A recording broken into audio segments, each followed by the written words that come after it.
পাকা পটল দিয়ে যে এরকম একটা মজাদার রেসিপি করা যায় সেটা তো অনেকেই জানেন না। এরকম একটা মজাদার রেসিপি একবার হলো করে খাবেন, গরম গরম ভাতের সাথে কী যে মজাদার। তো আমি এই পাকা পটল সংগ্রহের জন্য আজকে খেতে গিয়েছি। ক্ষেত থেকে দেখে দেখে বেছে বেছে পাকা পাকা পটল দেখে নিয়ে আসছি। তো দেখেন পাকা পটলগুলো দেখতে কতটা মজা হয়, আর আমি একটা ভেঙেও দেখাচ্ছি। আর এটা কিন্তু চামচ দিয়ে পাকা পটলের ভিতরে যে পুরগুলো থাকে এটা পুরোটাই বের করে ফেলতে হবে। আর এই প্রসেসিং করাটাও অনেক সহজ। আমার তো খুবই ভালো লেগেছিল। চামচ দিয়ে পটলের ভিতরে যে অংশগুলো থাকে সব সুন্দর করে কেকে কেকে বের করে ফেলতে হবে। তো এরকম করে কিন্তু আমি সবগুলো পটল সুন্দর করে ভিতরের যে অংশগুলো চামচ দিয়ে বের করে নিয়ে এলাম। এই যে দেখুন কত সুন্দর কালারটা যে এত ভালো লাগছে। তো ফ্রাই প্যানে আমি পেঁয়াজ দিয়ে দিলাম, পেঁয়াজটা কিন্তু ব্রেস্তা করে দিলাম।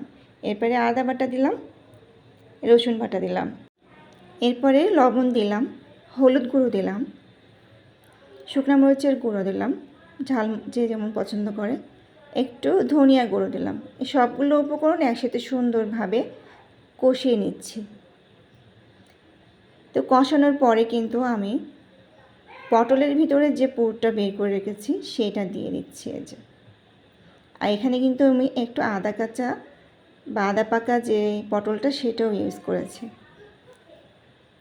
এই কালারটাতে এত ভালো একটা কালার এসেছে, আর খেতে যে অসম্ভব মজা। গরম গরম ভাতের সাথে এই পাকা পটলের রেসিপিটা একবার হলো করে খাবেন, আপনি সুন্দর করে পেট পুরে এক থাল ভাত খেয়ে ফেলতে পারবেন।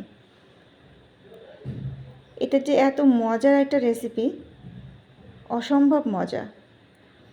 তো খুব ভালোভাবে নাড়াচাড়া করে নিয়ে একটু ঢেকে দিচ্ছি যাতে একটু ভালোভাবে সিদ্ধ হয়।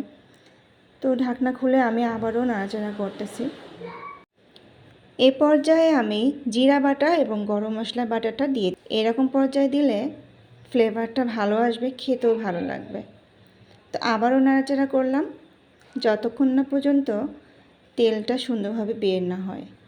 তো এই যে আমার তেলটা বের হয়ে গেছে, আর দেখে বুঝতে পারছেন যে আমার রান্নাটা প্রায় হয়ে গেছে। তো এখন আমি নামিয়ে ফেলবো। আমার রান্নাটা হয়ে গেছে। গরম গরম ভাতের সাথে এই রেসিপিটা যে কি মজার। তো আমি এটা নামিয়ে ফেললাম। দেখতেই পাচ্ছেন কতটা সুন্দর হয়েছে। খুবই মজাদার এই রেসিপিটা, একবার হলো করে খাবেন। ভালো লাগলে অবশ্যই লাইক করবেন, আর কমেন্টস করতে কিন্তু একেবারে ভুলবেন না। আজকে এই পর্যন্তই, দেখা হবে অন্য কোনো ভিডিওতে। ততক্ষণ ভালো থাকবেন, সুস্থ থাকবেন, আর আমাদের জন্য বেশি বেশি করে দোয়া করবেন। আল্লাহ হাফেজ।